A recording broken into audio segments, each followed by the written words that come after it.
Cherington operated without a finish line, without a visible, maybe not even an intangible finish line in his head for the better part of 4 years. And now it's right there, and he's talking about it like it's been there all along. Good morning to you. Good Wednesday morning. I'm Dejan Kovacevic of DK Pittsburgh Sports. This is Daily Shot of Pirates. It comes your way bright and early every weekday. If you're into football and or hockey, I also offer daily shots of Steelers and Penguins where you found this. Cherington met with reporters at PNC Park yesterday.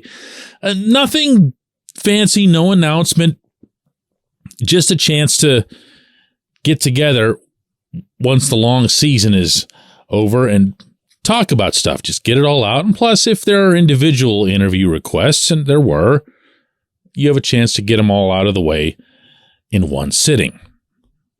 What he talked about didn't generate much in the way of headlines.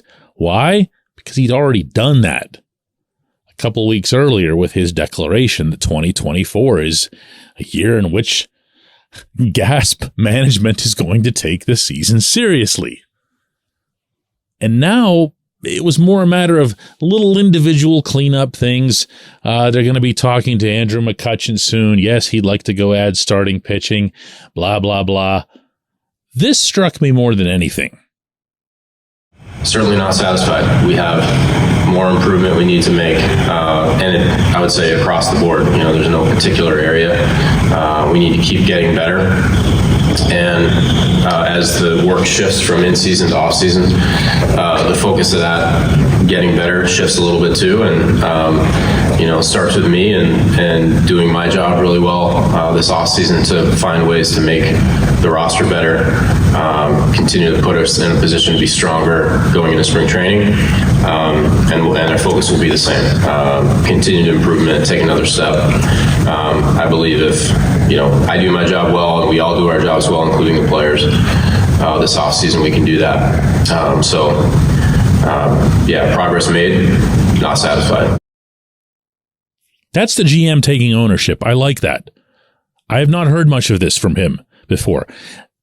Being more specific, that's the GM taking ownership of an actual big league season, as opposed to, the nebulous, we need to get better. We saw progress in Greensboro or Bradenton or wherever.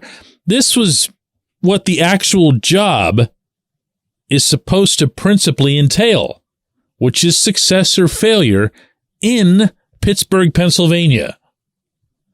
And I will give credit to an extent for this finally taking place. Now, if you're listening to this and you think, well, what did you expect, dude? He wasn't going to do this overnight. Why shouldn't he have focused more on the minors and the prospects and everything else while building along the way? And I'll acknowledge, obviously, that was the way to go for the first couple of years, even the third year. But what had me all weirded out for the better part of the 2023 season was what happened in April and then what management's response was to it, which was nothing, which was zero. That was indefensible. And I don't know if that's something that maybe sunk in with Cherington over the course of these past few months. I don't know if it's something that he realized could have been, should have been handled differently, given the fact that after April, the team sunk into being the worst team in baseball for a couple of months and then played over 500 ball for the better part of the final three. What really needed to happen there? What really needed to happen? I'll posit that it was the general manager that needed to take action at the time. In April, when O'Neill Cruz went down, when it was clear that the team was 12 games over 500, all you got to do when you're 12 games over 500, my friends, is play 500 ball the rest of the way and you're in the playoffs. That's it. You're in comfortably, actually. It's not even close. And you're telling me that you had absolutely no pathway to getting that done by just sitting there and watching it. And even yesterday, some of the words that Cherington used to describe the season were, well, we saw that we weren't ready. No, don't do that. Don't say that the season showed us who we are. That was another one.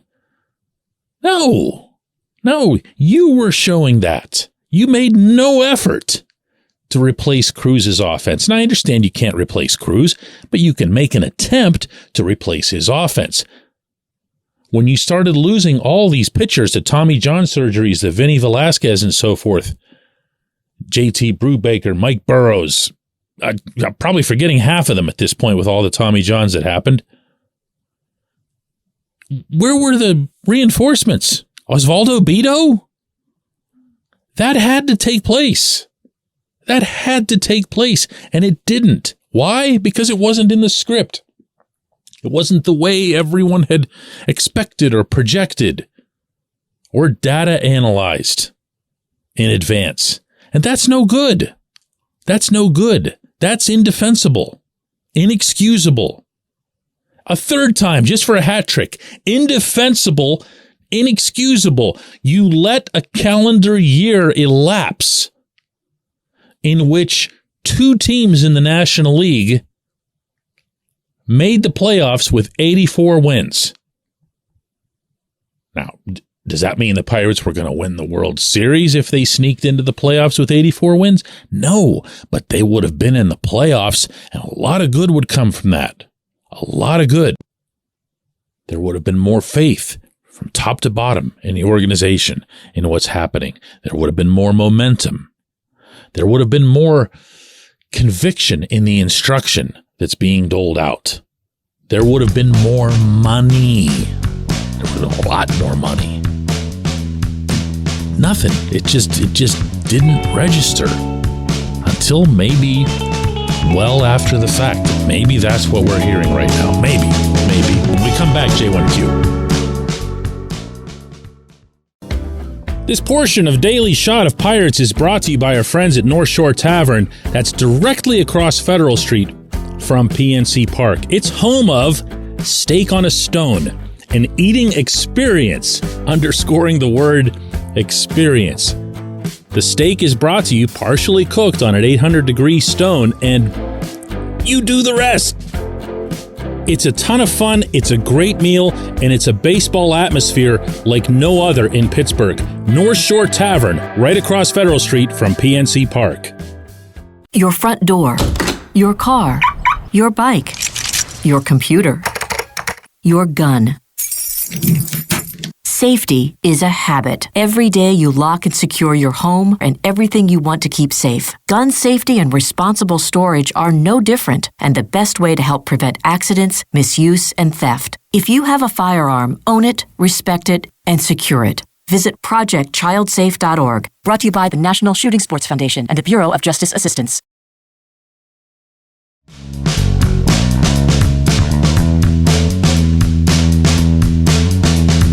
Today's J1Q comes from Alan, who says, DK, great podcast on Tuesday. You're right about increasing payroll to $100 million, which would help their chances. What if the Pirates raided the Rays organization and added those people to help that goal, since they do it with less money? Alan, every team in baseball and every team's fans in turn in baseball talk about raiding the Rays organization because the people in the Tampa Bay front office do it better than everybody else.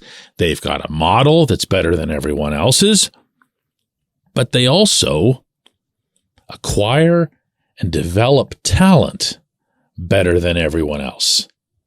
So they've got every box checked that you'd want as far as building and then crafting a winning roster, a winning organization, a pool of prospects so deep that they pretty much embarrass everybody along the way.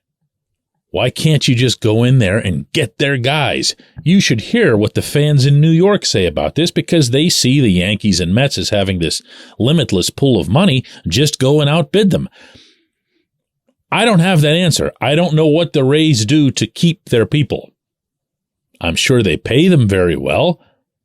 I'm sure they sign them to longer-term contracts the same way that they like to sign their younger players to longer-term contracts.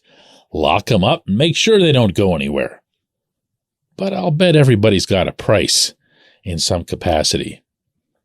One of the more common misconceptions that I hear expressed about the Pirates is that they're cheap and they are cheap.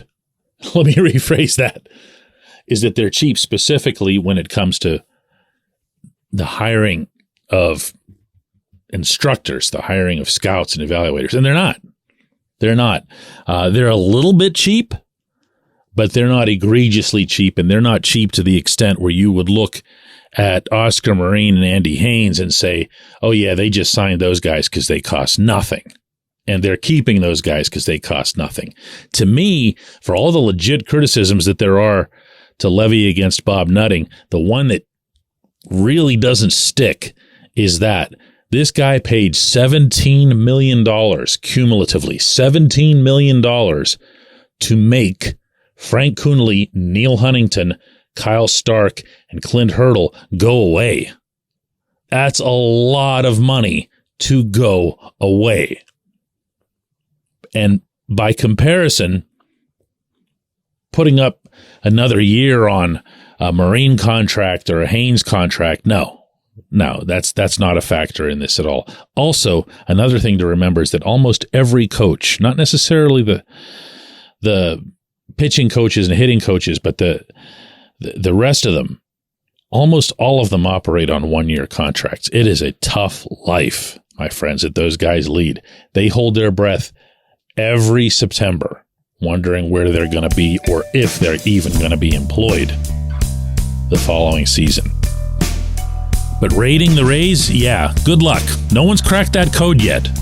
Not what the Rays are doing and not how to steal their people. I appreciate the question. I appreciate everybody listening to Daily Shot of Pirates. We'll do another one of these tomorrow.